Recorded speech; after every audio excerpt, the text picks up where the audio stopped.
1-to-1 ஆன்மீக நேயர்களுக்கு வணக்கம்.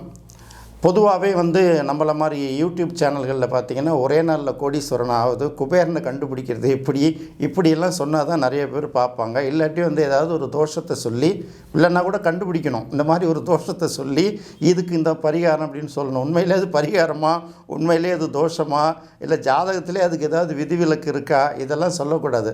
நம்ம மக்களை பொறுத்த வரைக்கும் தோஷத்தை சொல்லணும், இல்லைன்னா அதிர்ஷ்டத்தை சொல்லணும். இல்லாட்டி ஒரே நாளில் குபேரனை கண்டுபிடிச்சி அவருடைய சொத்தெல்லாம் அள்ளிட்டு வரணும். இப்படி சொன்னால் தான் வீடியோக்கள் நிறைய பார்ப்பாங்க. எல்லாம் நல்ல வீடியோக்களும் தேடி தான் பார்க்குறாங்க. இல்லாட்டி நம்ம சேனலில் இவ்வளோ பேர் பார்ப்பீங்களா? பார்த்துக்கிட்டு தான் இருக்காங்க. இருந்தாலும் இந்த மக்களுடைய அந்த பேராசை, அதாவது நமக்கு கிடைக்கக்கூடிய சந்தோஷங்களை மகிழ்ச்சிகளை அனுபவிக்கும் போது நம்ம வெளியில் சொல்கிறதில்ல, துன்பப்படும் போது அதுலேருந்து ஒரே நாளில் வெளியில் வந்துடணும் அப்படின்னு நினைக்கிறோம். ஸோ இது ரெண்டுத்தையும் கொடுக்கறது தான் ஜாதகங்கள்.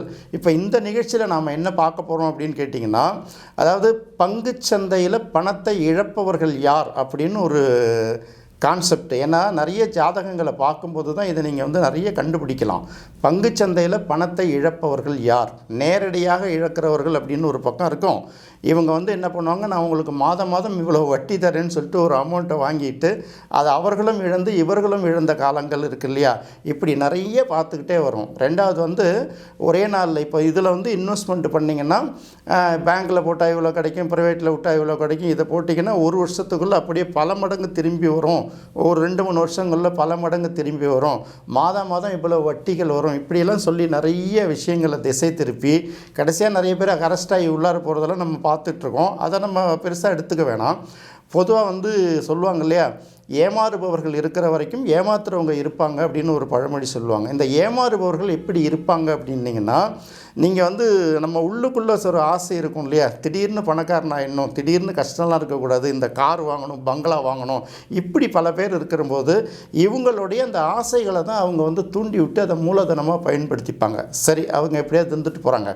இப்போது இதில் பங்குச்சந்தையிலையும் இந்த மாதிரி இன்னும் சில முதலீடுகள்லையும் இன்னும் சில இன்வெஸ்ட்மெண்ட்டுகளையும் அதிக பணம் கிடைக்கும் அப்படின்னு சொல்லி ஏமாந்து கடனாளியும் ஆகிட்டு தன்னோட வருவாயெல்லாம் சம்பளத்தெல்லாம் வட்டி கட்டிகிட்டே இருக்கிறவங்கெல்லாம் நிறைய பேர் பார்க்குறோம். அந்த மாதிரி ஜாதகங்களும் நிறைய நான் உங்களுக்கு எடுத்து சொல்ல முடியும். ஏன்னா தனிநபர்களை குறிப்பிட்டு சொல்லக்கூடாது இல்லையா? அதனால் பார்க்குறேன். பொதுவாக பார்த்திங்கன்னா இந்த கன்னி ராசின்னு ஒரு ராசி இருக்குது. நம்ம கன்னி ராசியை பற்றி பல இடங்களில் பெருமையாக பேசிக்கிட்டுலாம் இருப்போம். எல்லா ராசியும் அப்படி தான். ஏன்னா இது காலபுருஷ லக்கணம் அப்படின்னு சொல்லுவாங்க. காலபுருஷ லக்கணத்துக்கு 6ஆம் இடம். இந்த 6ஆம் இடம் அப்படின்னு பார்க்கும்போது இதுதான் கடனை குறிக்கக்கூடியது. இதுதான் பார்த்திங்கன்னா எதிரிகளை குறிக்கக்கூடியது. இதுதான் பார்த்திங்கன்னா நோயை குறிக்கக்கூடியது. காலபுருஷ லக்கணத்துக்கு 6ஆம் இடம் கன்னி. அப்போ அந்த கன்னியில் இருக்கக்கூடிய கிரகங்கள் இருக்குல்ல, பொதுவாகவே கன்னி ராசியில் ஒரு கிரகங்கள் இருந்தால் அது கிட்டத்தட்ட 6ஆம் இடம்னு நம்ம ஏற்கனவே சொன்னதுனால அந்த 6ஆம் இடத்துக்குரிய இந்த கடனையும் 6ஆம் இடத்துக்குரிய எதிர்ப்பையும் 6ஆம் இடத்துக்குரிய நோயையும் கிட்டத்தட்ட அது என்ன லக்கணமாக இருந்தாலும் அதுக்கான கொஞ்சமாவது பாதிப்புகள் கண்டிப்பாக இருக்கவே செய்யுது. இப்போ நம்ம பங்குச்சந்தையை பற்றி குறிப்பாக பார்த்துட்டு வரும்போது இந்த பங்குச்சந்தையில் முக்கியமான கிரகங்கள் அப்படின்னு பார்த்தீங்கன்னா குரு தான் முக்கியமான கிரகம். குரு தான் முதலீடு, பணம். அடுத்தது புதன். இந்த குரு புதன் இந்த 2 பேரோட இந்த இயக்கம் தான் பங்குச்சந்தையை குறிப்பாக தீர்மானிக்கக்கூடியது, முக்கியமானது. மற்ற எல்லா கிரகங்களோட தாக்கமும் இருந்தாலும் இந்த 2 கிரகம் ரொம்ப முக்கியமான கிரகம். அதே போல் பணத்தை தீர்மானிக்கக்கூடிய இன்னொரு கிரகம் சுக்கிரன். அப்போது காலபுருஷ லக்கணத்துக்கு 6ஆம் இடம் அப்படின்னு சொல்லக்கூடிய கன்னி ராசியில் சுக்கிரன் நீச்சமாகுது. அது முக்கியமாக ரொம்ப கவனிக்க வேண்டிய விஷயம். கன்னி ராசியில் யாருக்கு சுக்கிரன், எந்த லக்கணமாக இருந்தால் கூட சரி, கன்னி ராசியில் சுக்கிரன் இருக்கிறவர்கள், அதாவது தனித்து இருக்கிறது, மற்ற கிரகங்கள் சேர்ந்துருந்தால் அதில் சில கொஞ்சம் சின்ன சின்ன மாற்றங்கள் இருக்கும். கன்னி ராசியில் சுக்கிரன் இருக்கிறவங்க நிறைய பேர் பார்த்திங்கன்னா தினசரி வர்த்தகம் இந்த மாதிரி எனக்கு பண்ணித்தரேன்னு சொன்னாங்க சார். நான் இந்த மாதிரி ஃபீச்சர் அண்ட் ஆப்ஷன்லாம் பண்ணேன் சார், நான் நிறைய ஏமாந்து போயிட்டேன் சார், எனக்கு இவ்வளோ கடன் இருக்குது சார் அப்படின்னு சொல்கிறாங்க. சில பேர் ஜாதகத்தை சொல்லும்போதே இது என்னங்க பங்குச்சந்தையில் ஏதாவது நீங்கள் பணத்தை நிறையா இழந்தீங்களாண்ணா அப்படின்னு கேட்டால் ஆமான்னு சொல்கிறாங்க. அப்போ கன்னி ராசியில் என்னென்ன கிரகங்கள் இருக்குதுன்னு மெயினாக பாருங்கள். அப்போ கன்னி ராசியில் சுக்கிரன் இருக்கிறவங்க கண்டிப்பாக பங்குச்சந்தை பக்கம் போகாதீங்க. இது எப்படின்னா நம்ம பங்குச்சந்தைக்கு எதிராக பேசுகிறது இல்லை. நிறைய பணத்தை இழத்தவங்களோட ஜாதகத்தை ஒரு சர்வே எடுத்து பார்த்திங்கன்னா கன்னி ராசியில் யார் யாருக்கெல்லாம் சுக்கிரன் இருக்குதோ அது அந்த இடத்துல சுக்கிரன் நீச்சம் கூட. அப்போ அந்த கன்னி ராசியில் சுக்கிரன் இருக்கிறவங்க அத்தனை பேரும் பார்த்திங்கன்னா நிறைய பேர் இந்த பங்குச்சந்தையில் பணம் இழந்துடுறாங்க. அப்படி இல்லையா, இன்னும் என்னென்னமோ புதுசாக ஸ்கீம் வருது பாருங்கள், இவ்வளோ இன்வெஸ்ட் பண்ணால் இது, இவ்வளோ இன்வெஸ்ட் பண்ணால் இது, இப்படியெல்லாம் சொல்லி கொண்டு போகிறாங்கல்ல. அதாவது இவங்களுக்கு என்னென்னா நீச்சத்தன்மை அந்த இடத்துல சுக்கிரன் நீச்சத்தன்மைங்கும்போது அந்த இடத்துல என்ன பண்ணுவாங்க, எவ்வளோ ஒரு தேர்ந்தெடுக்கக்கூடாத வழிகளை தேர்ந்தெடுத்து ஒரு ஆசையில் வந்து அந்த இடத்துல போய் எழுந்துடுறாங்க. அதனால் கன்னி ராசியில் சுக்கிரன் யாருக்காவது இருந்ததுன்னா தயவு செய்து அவங்க பங்குச்சந்தை பக்கம் திரும்பாதீங்க. அப்படியே போனால் கூட பெரிய பெரிய கம்பெனி முதலீடுகள் ஏதோ ஒன்று ஒரு மாதத்துக்கு ஒரு 1000 ரூபா 2000 ரூபா 5000 10000 உங்களுடைய பணம், அதாவது நீங்கள் வந்து உங்களுடைய சம்பளத்துலேயோ உங்களுடைய வருவாயிலையோ ஒரு 5000 செலவு பண்ணாலும் நமக்கு அதனால் எந்த பாதிப்பும் இல்லை அப்படின்னு நினைக்கும்போது அந்த பணத்தை வந்து நீங்கள் முதலீடு பண்ணலாம். கவர்மெண்ட்டில் எவ்வளோ பாண்ட் இருக்குது. இன்னும் சொல்லப்போனால் இந்த மாதிரிலாம் தடுமாறக்கூடாதுன்னு சொல்லிட்டு அரசாங்கத்தில் அங்கீகரிக்கப்பட்ட பல மியூச்சுவல் ஃபண்ட்ஸ் இருந்திருக்கு. பரஸ்பர நிதி நிறுவனம்னு சொல்கிறோம்ல, இதிலெல்லாம் போகலாம். கண்டிப்பாக பார்த்தீங்கன்னா கன்னி ராசியில் என்ன லக்னமாக இருந்தாலும், கன்னி ராசியில் எந்த கிரகங்கள் இருந்தாலும் அதன் மூலமாக இந்த முதலீட்டு பாதிப்புகள் அதிகமாக இருக்குது. அதனால் ரொம்ப எச்சரிக்கையாக போகணும். ஏன் அப்படின்னு கேட்டிங்கன்னா, கன்னியில் செவ்வாய் இருந்தால் என்ன சொல்லுவோம், கன்னி செவ்வாய் கடலும் வற்றும்போம். அப்போ கடல் போல் செல்வம் இருந்தாலும் கன்னி ராசியில் செவ்வாய் இருந்ததுன்னா அந்த செல்வம் வந்து அவர்களுடைய செல்வம் ஏதாவது ஒரு வழிகையில் வற்றிக்கிட்டே போகும் அப்படின்னு சொல்கிறோம். அதனால் கன்னியில் செவ்வாய் இருந்தாலும் சரி, கன்னியில் குரு இருந்தாலும் கிட்டத்தட்ட அப்படி தான். ஏன்னா மீன லக்கணத்துக்கு 7ஆம் இடம் பாதகஸ்தானம். பொதுவாகவே குருவும் புதனும் பகை கிரகங்கள் அப்படின்லாம் எடுப்போம் இல்லையா. ஸோ அந்த இடத்துல குரு இருந்தாலும் அவங்க வந்து பெரிய அளவுக்கு பணத்தை வந்து ஏதாவது ஒன்று எதிர்பார்த்து ஒரு பெரிய அளவுக்கு இன்வெஸ்ட் பண்ணி, அதாவது ஹை எக்ஸ்பெக்டேஷன், அளவுக்கு அதிகமான எதிர்பார்ப்பில் எதிர்பார்த்து அளவுக்கு அதிகமான லாபம் ரிட்டர்ன்ஸ் கிடைக்குங்கிற எதிர்பார்ப்பில் பல பேர் வந்து பார்த்திங்கன்னா நிறைய இன்வெஸ்ட் பண்ணி இழந்துடுறாங்க. அதனால் உங்களுடைய ஜாதகத்தில் கன்னி ராசியில் எந்த கிரகங்கள் இருந்தாலும் ரொம்ப கவனமாக முதலீடு செய்யும்போது பார்த்து முதலீடு செய்யணும். பொதுவாக கன்னி ராசியில் சுக்கிரன் இருக்கிறவங்க ரொம்ப கவனமாக இருக்கும். நான் நிறைய பேரை பார்க்கும்போது பார்த்திங்கன்னா அவங்க வந்து சில பேர் சொல்கிறாங்க, எனக்கு பங்குச்சந்தையை பற்றி தெரியாது சார், நீங்கள் வந்து இவ்வளோ பணம் கொடுத்தீங்கன்னா உங்களுக்கு மாதம் இவ்வளோ வட்டி தரேன், நான் வந்து அதில் இன்வெஸ்ட் பண்ணுறேன் அப்படின்னு சொல்கிறாங்க. அப்படி கொடுக்கும்போது நான் நிறைய கொடுத்துருக்கேன். ஒரு 3 மாதம் 4 மாதம் ஹெவி அமௌண்ட் வந்துச்சு. அதுக்கப்புறம் பார்த்திங்கன்னா அவங்களால பணத்தை திருப்பி கொடுக்க முடியல, அவங்கள்ட்டையும் பணம் இல்லை அப்படிங்கிறாங்க. ஏன்னா அதில் போய் இழக்கிறவங்களும் அவங்களா இருக்காங்க. அதாவது நேரடியாக அதில் வந்து பங்குச்சந்தையில் இறங்கி, அதாவது ஒன்று ஃபியூச்சர் அண்ட் ஆப்ஷன் அப்படின்னு சொல்லுவோம் இல்லையா, முன்பேற வர்த்தகம், இந்த மாதிரி வர்த்தகத்துலேயும் பணத்தை இழந்துடுறாங்க.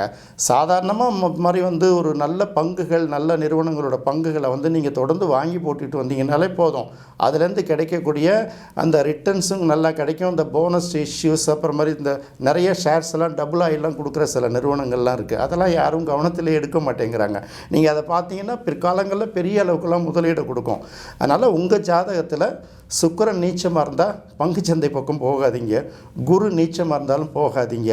அதுக்கப்புறமும் குரு புதன் சுக்கிரன் இதை எல்லாத்தையும் ஒட்டுமொத்தமாக கம்பேர் பண்ணி பார்த்துட்டு, என்னை பொறுத்த வரைக்கும் என்னுடைய ஆசான் நெல்லை வசந்தன் ஐயா சொல்லுவாங்க, இந்த முதலீடு பங்குச்சந்தை இந்த பக்கம்லாம் நீங்கள் போகாமல் இருக்கிறது நல்லது.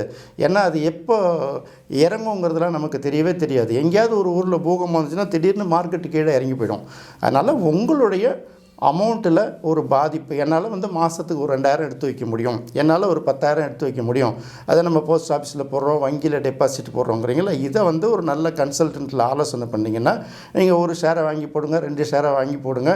இப்படியே மாதம் கொஞ்சம் கொஞ்சமாக வாங்கி போட்டிங்கன்னா ஒரு 20-15 வருஷத்தில் கேட்டிங்கன்னா நீங்கள் ரிட்டையர்ட் ஆகிற ஸ்டேஜிலே பார்த்தீங்கன்னா மிகப்பெரிய அளவுக்கு அது உங்களுக்கு கை கொடுக்கும். ஆனால் நல்ல பங்குகளாக வாங்கணும். அதாவது முதல் நிலை பங்குகள், ப்ளூ சிப்ஸ் அப்படின்னு சொல்லுவாங்க. பங்குச்சந்தைக்கு போங்கன்னு நான் யாரையும் போகாதீங்கன்னு சொல்லலை. அதாவது இந்த மாதிரி வர்த்தகம் பங்குச்சந்தையில் இந்த மாதிரி டே ட்ரேடிங், ஃபியூச்சர் அண்ட் ஆப்ஷன், இந்த மாதிரி விஷயங்களில் இறங்காதீங்க. அது வந்து இறங்கக்கூடாதுன்னு நம்ம சொல்லக்கூடாது. ஏன்னா அரசாங்கமும் அங்கீகரிக்கப்பட்டது.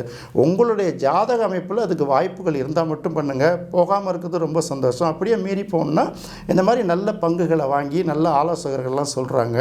நம்மளை மாதிரி வந்து பார்த்திங்கன்னா மீடியாக்கள்லேயே நல்ல ஆலோசனைலாம் சொல்லுவாங்க. அந்த மாதிரி பங்குகள்லாம் வாங்கினீங்கன்னா நல்லாயிருக்கும். இருக்கிறத விட்டு பறக்கிறத பிடிக்கணும்னு ஆசைப்பட்டால் நிறைய பேர் என்ன பண்ணுறாங்கன்னா, தன்னோட பணத்தை இழந்துட்டு, நான் நிறைய பேர் பார்க்குறேன், இந்த கன்னிராசியில் சுக்கிரன் இருக்கிறவங்க நிறைய பேர் இந்த பங்குச்சந்தையில் பணம் இழக்கிறாங்க. இன்னும் சில கிரகங்களும் இருக்குது. இருந்தாலும் குறிப்பாக இவங்களோட பர்சன்டேஜ் வந்து அதில் அதிகமாக இருக்குது. அவங்க ஒரு அமௌண்ட்டை நிறையா வாங்கி கொடுக்குறாங்க. 2-3 மாதம் வந்து ஏதோ ஒரு அமௌண்ட் வந்துடுது சார், அதுக்கப்புறம் வட்டி குறைஞ்சிது, ஒரு கட்டத்தில் அசலும் போச்சு. இப்போ நான் வெளியில் வாங்கி கொடுத்த கட்டனுக்கு நான் வந்து பணத்தை வாங்கி வட்டி கட்டிகிட்ருக்கேன் சார் அப்படின்னு சொல்கிறாங்க. க்ரோர்ஸ் கணக்கு லேக்ஸ் கணக்கில் எழுந்தவங்களாம் பார்க்குறோம். சில பேர் பார்த்திங்கன்னா அவங்களுடைய ரிட்டையர்மெண்ட்டில் வரக்கூடிய அந்த கிராஜுவிட்டி அந்த மாதிரி பணங்களையும் விட்டுட்டு கூட நிறைய பேர் கஷ்டப்படுறதெல்லாம் பார்க்குறோம். அதனால் பங்குச்சந்தை வேணான்னு சொல்லலை, நல்ல ஆலோசகரோட நல்ல முதலீடு சம்மந்தப்பட்டது போனால் பரவாயில்ல. மற்றபடி இது நிறைய கிடைக்கும் அது நிறைய கிடைக்கும் அப்படின்னு போனீங்கன்னா ரொம்ப பாதிப்பு இருக்குது. குறிப்பாக கன்னியில் கிரகங்கள் யாருக்காவது இருந்தால், செவ்வாய் இருந்தாலும் சரி, சுக்கிரன் இருந்தாலும் சரி, என்ன கிரகம் இருந்தாலும் சரி, கொஞ்சம் பார்த்து இந்த மாதிரி இந்த ட்ரேடிங் சம்மந்தப்பட்டது, இன்வெஸ்ட்மெண்ட் சம்மந்தத்தில் வட்டி வாங்குகிற சம்மந்தப்பட்டது, வருவாய் சம்மந்தப்பட்ட விஷயங்கள்லாம் ரொம்ப கவனமாக ஈடுபட்டிங்கன்னா இது உங்களுக்கு பயனுள்ளதாக இருக்கும். இது என்னடா அது, நீங்கள் வந்து ஜோதிடத்தை பற்றி தானே சொல்கிறீங்க, இந்தந்த ஜாதகர்கள் சம்பாதிப்பாங்க, இந்தந்த ஜாதகர்கள் சம்பாதிக்க மாட்டாங்க அப்படிலாம் சொல்லக்கூடாது. ஏன்னா ஒரு நட்சத்திரத்தை வச்சு அவங்களோட குணாதிசயங்கள் ஓரளவு சொல்லலாம். ஒருத்தவங்களோட ராசியை வச்சு அவங்களுடைய குணாதிசயங்களை ஓரளவு சொல்லலாம். அவங்களுடைய லக்கணத்தை வச்சு அவங்களுடைய குணாதிசயங்களை ஓரளவு சொல்லலாம். ஆனால் அந்த 12 பாவங்களும் இருக்குது இல்லையா, அவங்க எந்தெந்த ரூட்டில் வருவாய் சம்பாதிப்பாங்க, எந்த ரூட்டில் அவங்களுக்கு இழப்பு இருக்கும், இவங்க வந்து ஹார்ட் ஒர்க் பண்ணி அது மூலமாக ஏர்ன் பண்ண விரும்புவாங்களா, இல்லை வந்து ஏதாவது பிளான் பண்ணி, இல்லை வந்து ஒரு புத்திசாலித்தனமாக பிளான் பண்ணி சீக்கிரம் பணம் ஏர்ன் பண்ணுவாங்களா, இப்படியெல்லாம் பல விஷயங்கள் இருக்குது. இது ஒரு ஜாதகத்துக்கும் தனிப்பட்ட முறையில் மாறுபடும். அதையும் மீறி கன்னியில் கிரகம் இருக்கிறவங்களுக்கு, குறிப்பாக குரு, சுக்கிரன், செவ்வாய் போன்ற கிரகங்கள் இருக்கிறவங்க நிறைய பேர் பங்குச்சந்தையில் பணத்தை வந்து இழக்கிறார்கள்ங்கிற ஒரு காரணத்தினால இது ஒரு நம்பிக்கை சார்ந்து ஒரு எச்சரிக்கை சார்ந்த பதிவாக தான் நான் கேட்குறேன். நல்ல ஆலோசகர்கள்லாம் நிறைய பேர் இருக்காங்க. அவங்க சொல்கிறத கேட்டு இன்வெஸ்ட்மெண்ட்டாக பண்ணிக்கோங்க. நான் வேணான்னு சொல்லலை, ட்ரேடிங் வேணால் இன்வெஸ்ட்மெண்ட்டாக பண்ணிக்கன்னு தான் நான் சொல்கிறேன். கன்னி செவ்வாய் கடனும் ஒத்தும், கன்னி சுக்கிரன் கடன் வாங்க வச்சு தவிக்க வைக்கும். அதனால் ரொம்ப எச்சரிக்கையாக இருங்க. மீண்டும் மற்றொரு நிகழ்ச்சியில் சந்திப்போம். நன்றி, வணக்கம்.